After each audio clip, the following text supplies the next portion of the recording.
Here, I'm going to be using an app called eyoControl. It's available at the Apple Store. It's a multi-MIDI controller for the iPad. I'm going to be using it to control Cakewalk Sonar X3. That's the producer edition. All right, so let's get started.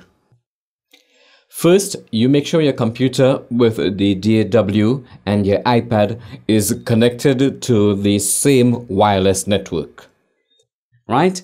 Then you download a little program called RTP MIDI. All right? The download link is on the screen. It's a program that transfers your MIDI signals from the wireless network into your DAW. All right? Install that program and run it.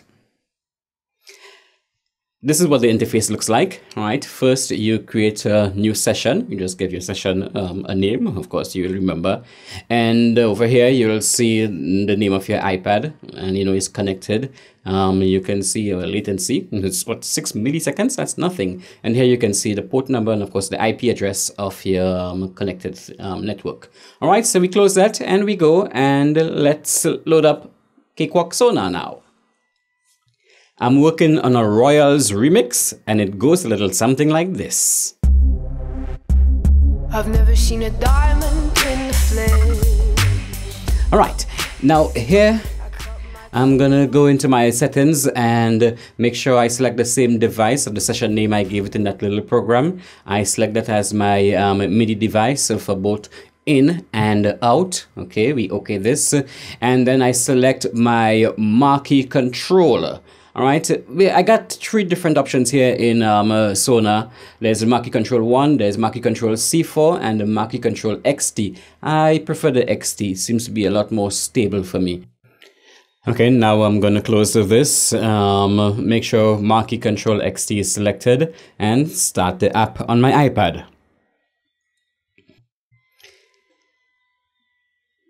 Okay, so let me start the app here now. All right, loads kind of quickly, and we have different options. I'll select the surface option for now. Okay, and here you go. It already takes the settings from Sonar, and we're ready to work.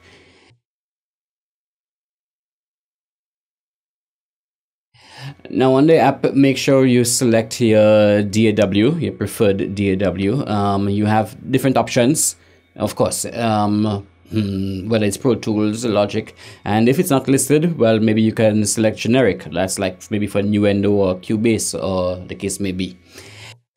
Now let's hit play and see what happens. I've never seen a diamond in the flesh. All right, works perfect, huh? Now you can rewind, you can fast forward, stop it. All right, you can control the volume, your master volume, and of course you can control the volume of the other tracks as well. All right, so you also have your pan. You also got the names of the different tracks. I didn't name them properly as yet.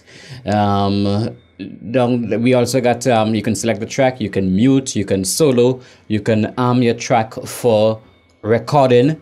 And you have up to what, 96 tracks, I think you can select from this. You have different banks you can select.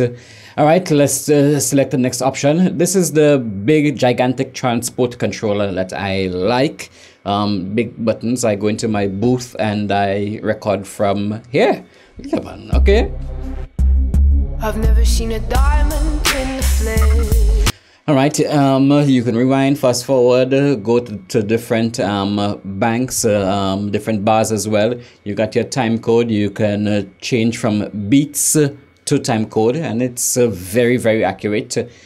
Yeah, by selecting it here, you can change your jog shuttle to scrub or, whatever option you want. Man, this thing is just fantastic. I don't need any hardware anymore. You got your loop. You can select your in and your out. What else you can ask for right in your iPad. So this has just been an overview of the eyoController, multi-MIDI controller for your iPad. All right, in the next episode we'll go into the details, but I'm still working on my remix, so see you next time.